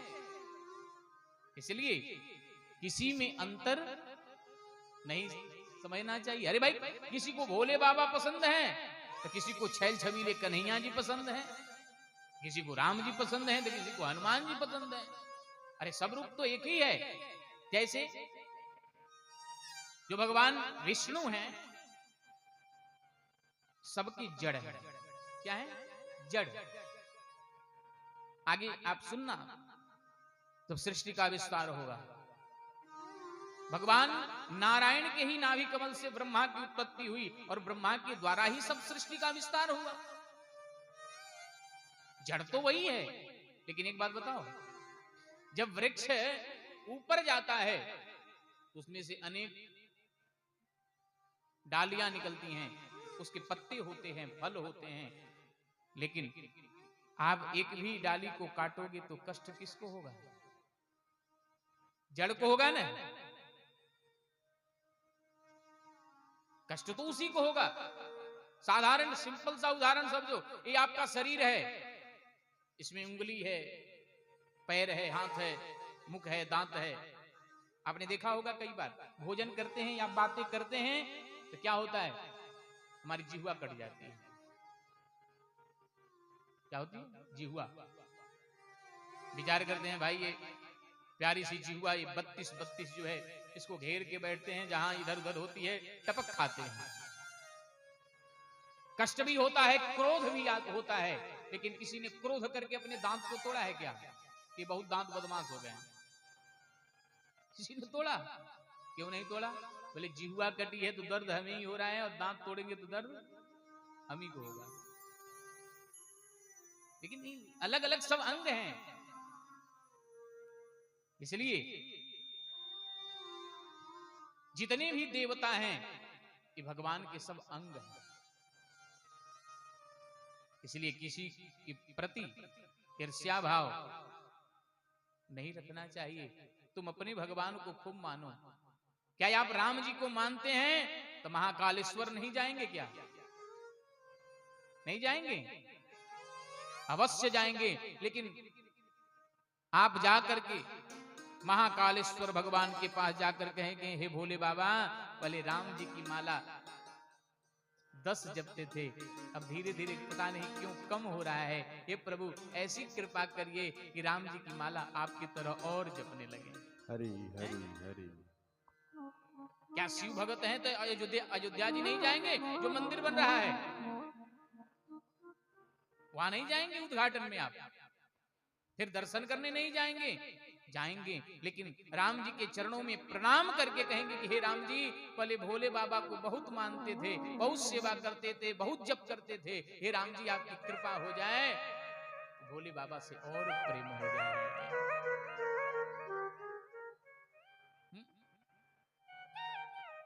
आपने देखा ना, गोपियां कन्हैया को पाने के लिए किसका पूजन कर रही हैं?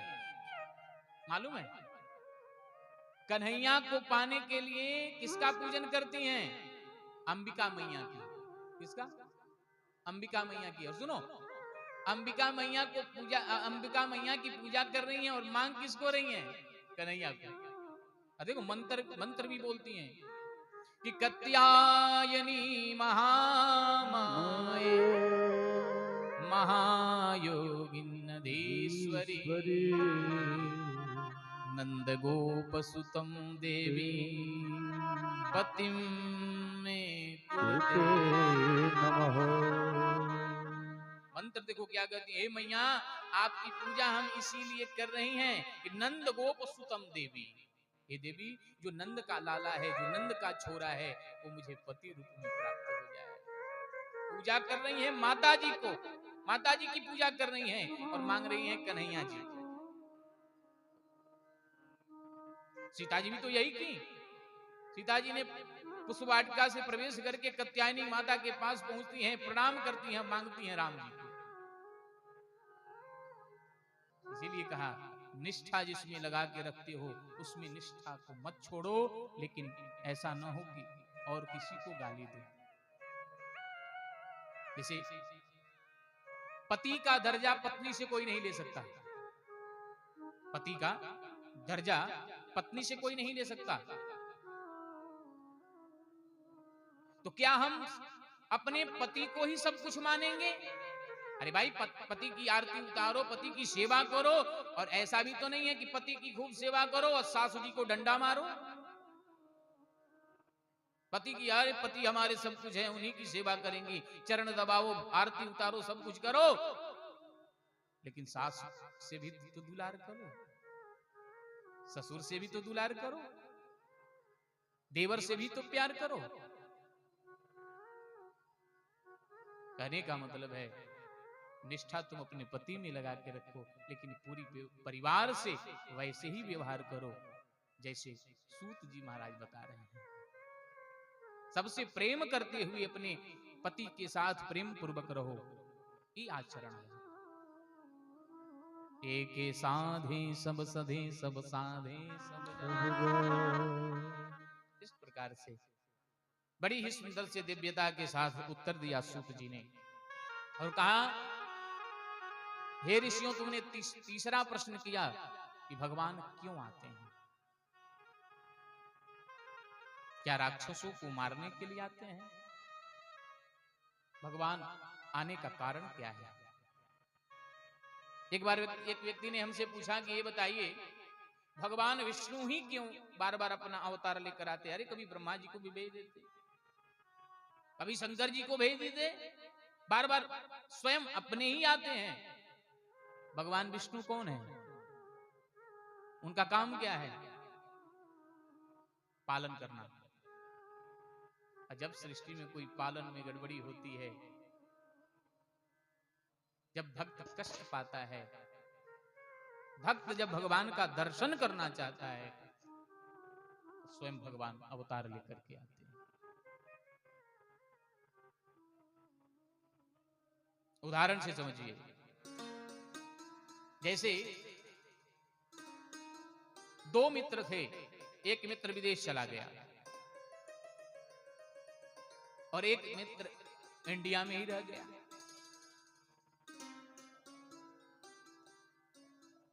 जो इंडिया वाला मित्र है, उसके घर कोई मांगलिक कार्यक्रम पड़ा, और जैसे मांगलिक कार्यक्रम पड़ा तो क्या किया, उसने पत्र लिखा विदेश के लिए।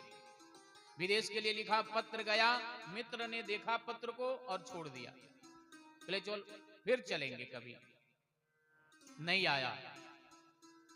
फिर से कोई कार्यक्रम पड़ा, फिर उसने उसके पास निमंत्रण भेजा, और जैसे निमंत्रण भेजा फिर उसने देखा, छोड़ दिया, नहीं गया।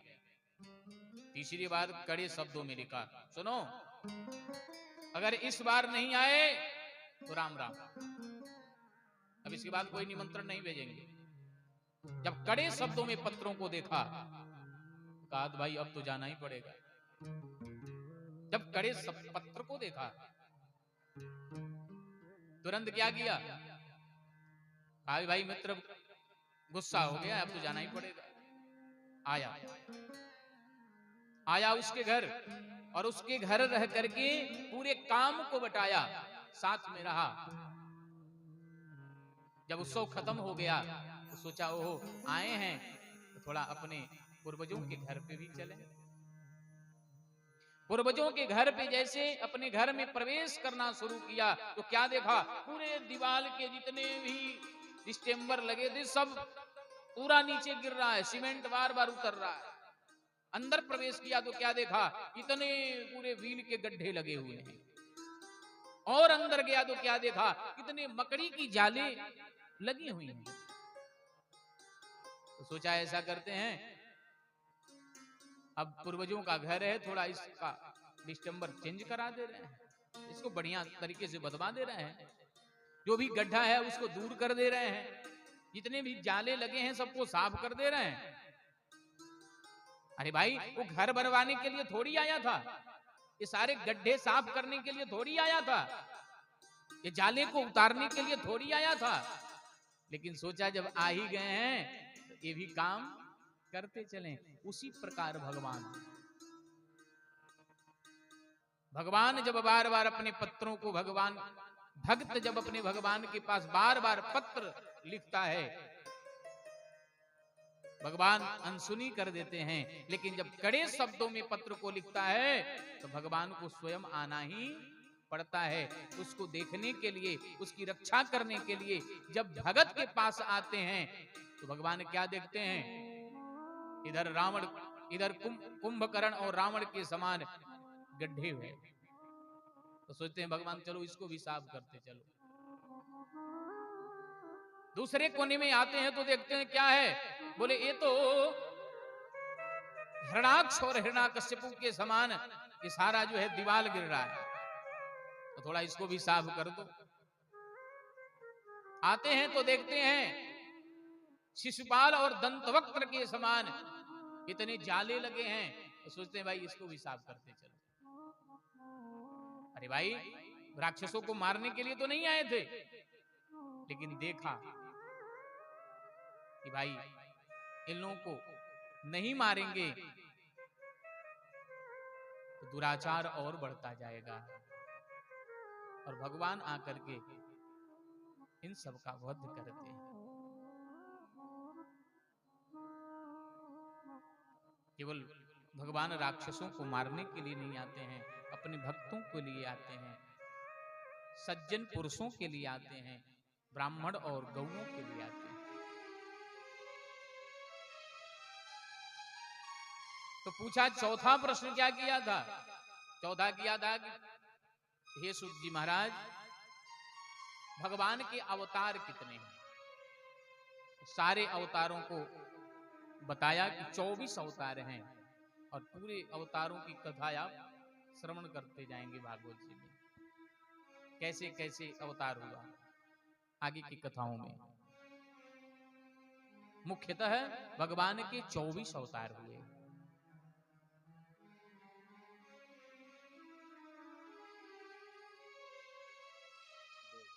और उसके बाद 2 प्रश्न बचा, तो भगवान ये 2 प्रश्नों का उत्तर आपको आगे देते हैं, और सार रूप में कहा कि सार सार बताना, उसको ग्रहण किया कि मैं अवश्य सार स्वरूप में बताऊंगा।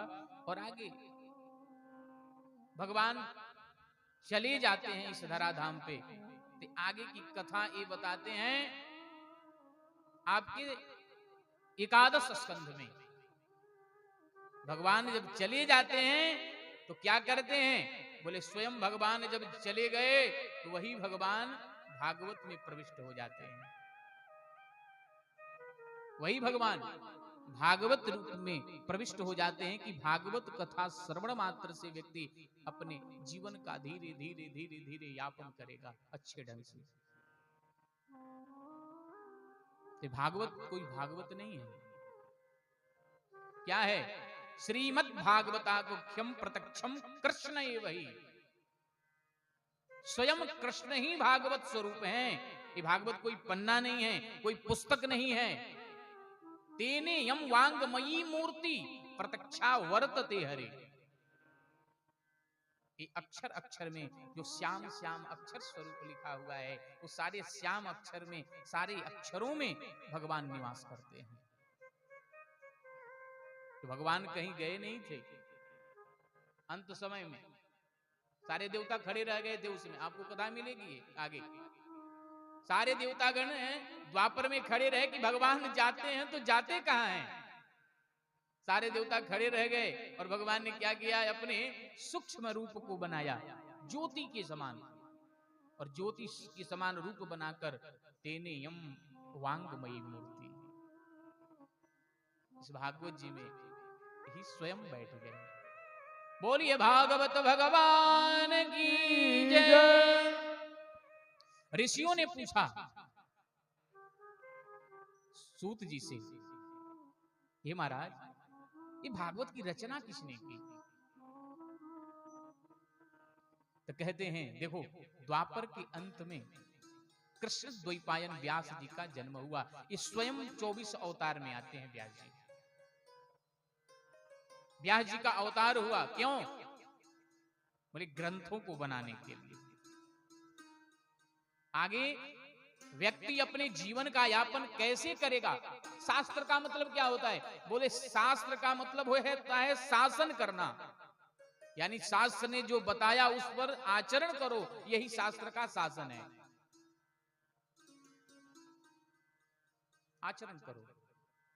तो महाराज कैसे लिखे इस भागवत को? तो कहते हैं एक दिन व्यास जी ध्यान मग्न हुए और सारे दुनिया को देखा तो क्या देखा? सारी दुनिया केवल खाने पीने में लगी है और ऐसे ही लगा रहा तो आगे क्या होगा? तो व्यास जी ने क्या किया? पुरातन वेद कौन सा है? अरे भाई इसमें जीके का प्रश्न बन गया है। पुरातन वेद ऋग्वेद है। ऋग्वेद को व्यास जी ने लिया और ऋग्वेद को लेकर के उसका 4 भाग किया। तो 4 वेद का व्यास जी ने निर्माण किया, रचना करी। ऋग्वेद, यजुर्वेद, सामवेद और अथर्ववेद, 4 वेद का निर्माण किया। फिर भी व्यास जी के मन में शांति नहीं भई कि भाई वेद इतना क्लिष्ट है कि सब कोई पढ़ नहीं पाएगा। और सुनो, पढ़ लेगा तो गलत अर्थ भी कर लेगा। पहले तो पढ़ ही नहीं पाएगा, अगर पढ़ भी ले तो उसका गलत अर्थ कर लेगा। एक व्यक्ति ने वेद के पुस्तक उठाया, उसमें लिखा था वेद का पढ़ना पाप है। क्या लिखा? वेद पढ़ना पाप है। अब सबको दिखाने लगा, सुनो भैया सब वेद पढ़ना बंद कर दो। क्या है? बोले वेद पढ़ना पाप है, देख लो। सब देख कर जो थे वेद पढ़ना बंद कर दिए। एक समझदार व्यक्ति के पास गया, उसको भी दिखाया, भैया वेद मत पढ़ो। क्यों? बोले वेद पढ़ना पाप है, देख लो यहाँ लिखा है। उसने पुस्तक को लिया और पुस्तक के पन्ने को जैसे उलाट कर देखा तो लिखा था अशौच अवस्था में। वेद पढ़ना पाप तो है, लेकिन अशौच अवस्था में, जिस समय आप पवित्र न हो। वेद पवित्र होकर के पढ़ना चाहिए। तो ऐसे व्यक्ति अर्थ लिखा कुछ और है, अर्थ कुछ और समझ लेगा।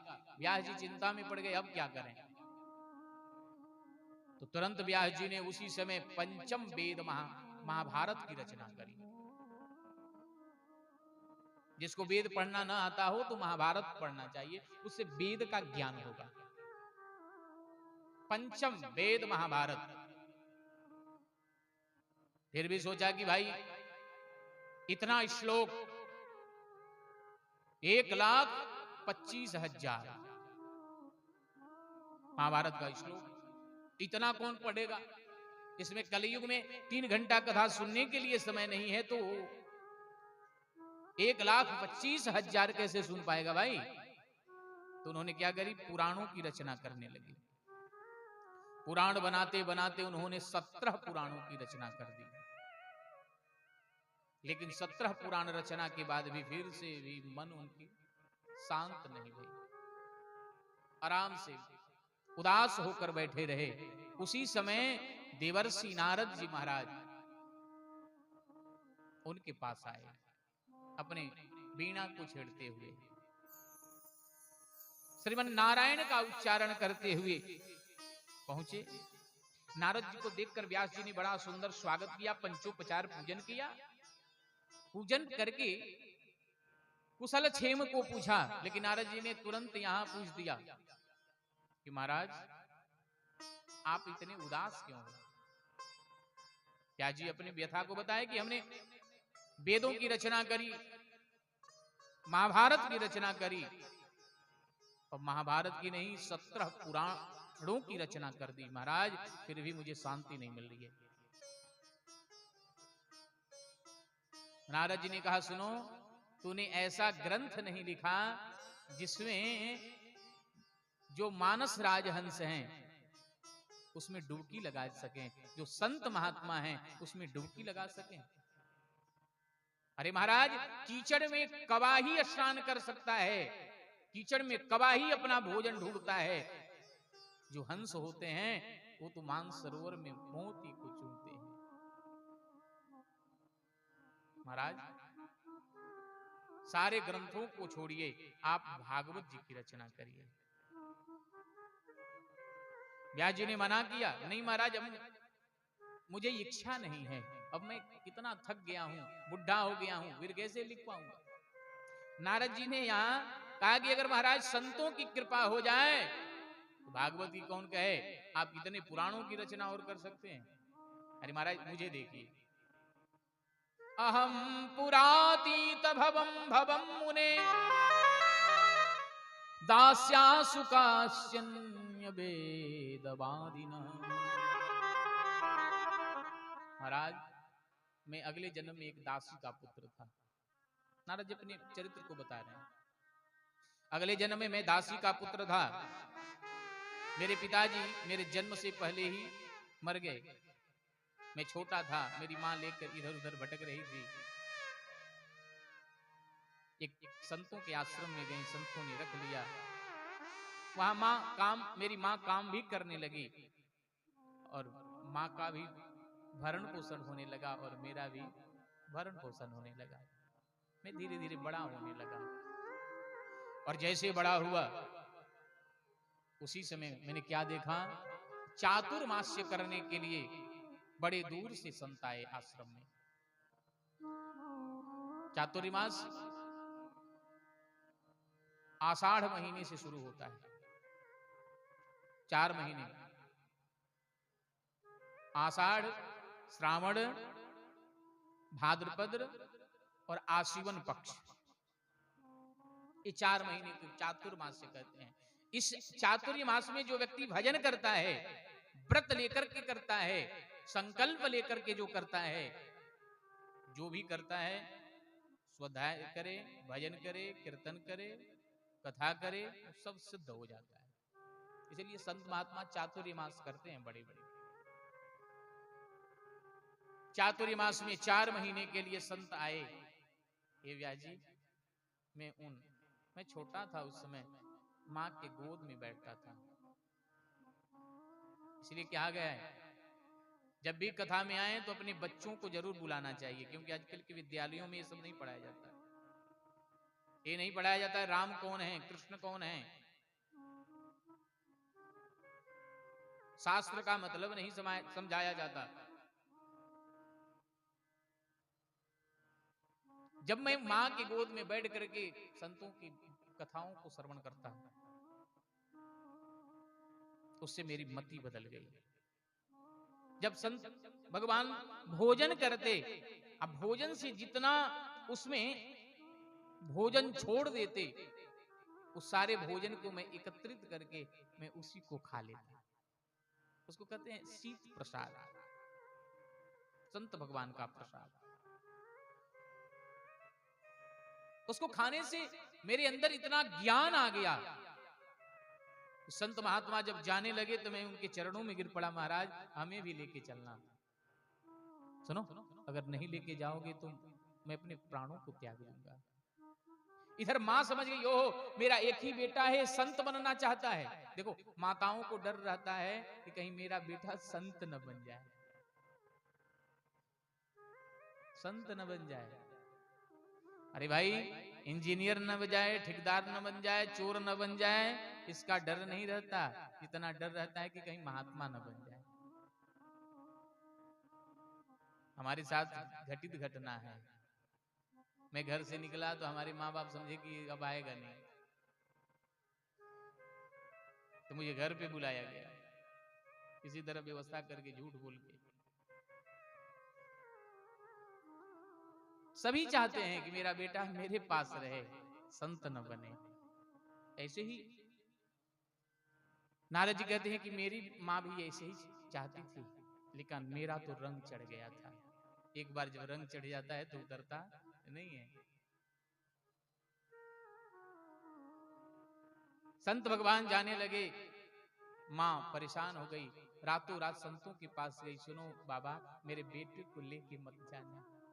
सुनो, एक ही तो मेरा लाकड़ी है जीवन का, और आप लेके चले जाओगे महाराज तो मैं जीवित नहीं रहूंगी। इधर मैं कह रहा था कि मैं मर जाऊंगा, उधर मां कह रही थी मैं मर जाऊंगा। लेके गए थे संतों के पास। जब मैं गया तो संतों ने समझाया, बेटा एक ही तेरी मां है और तुम्हारे पिताजी तो रहे नहीं, और तूने कथा श्रवण किया मातृदेवो भवः पितृदेवो भवः, पिता तो है नहीं, माता जी हैं बेटा, उनकी सेवा करो। बोले बाबा कुछ तो ऐसा दे के जाओ जिसके सहारे मैं भगवान को याद कर सकूं।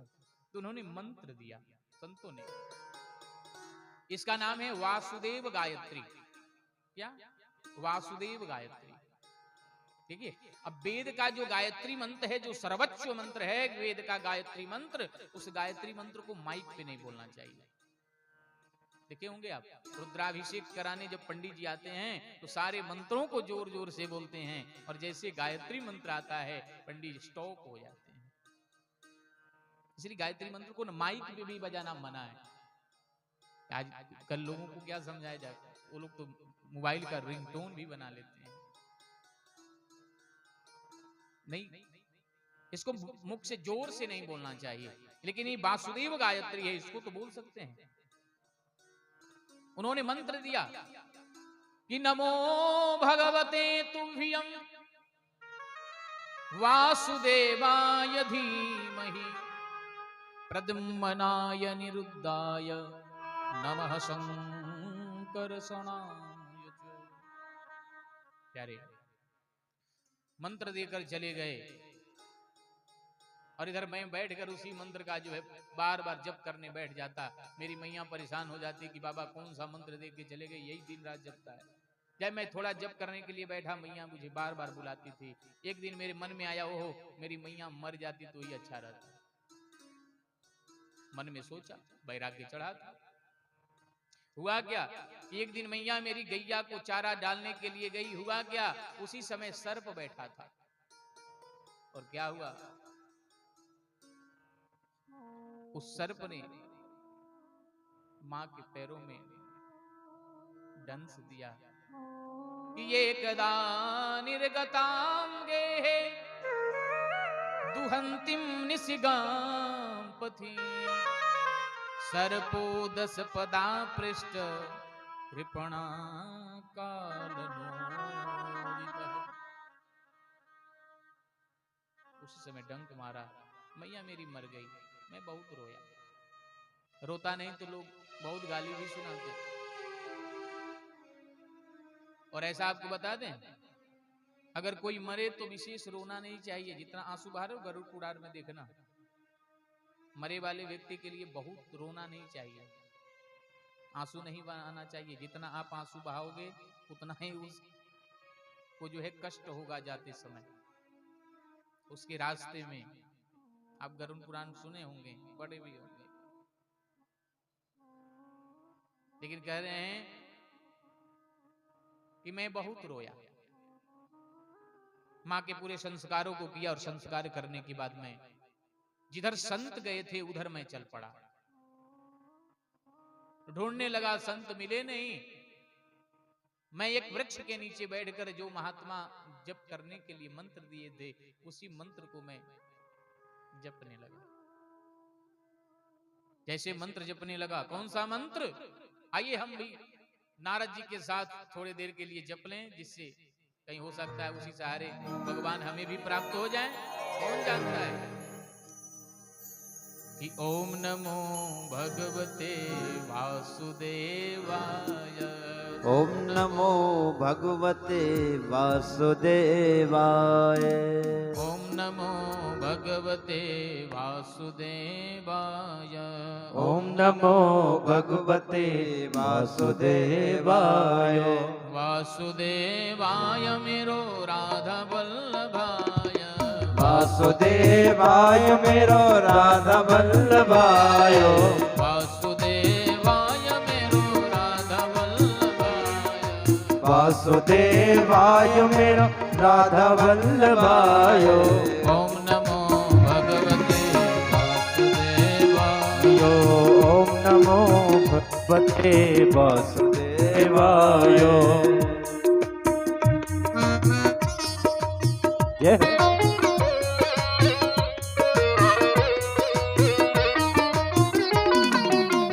सभी लोग तालियों की सेवा करते हैं।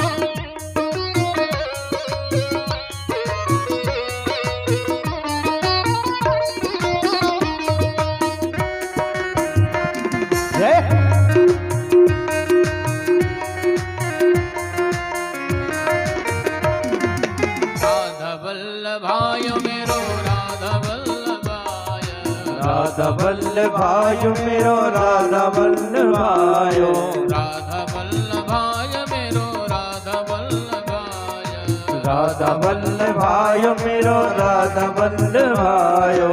ओम नमो भगवते वासुदेवाय, ओम नमो भगवते वासुदेवाय।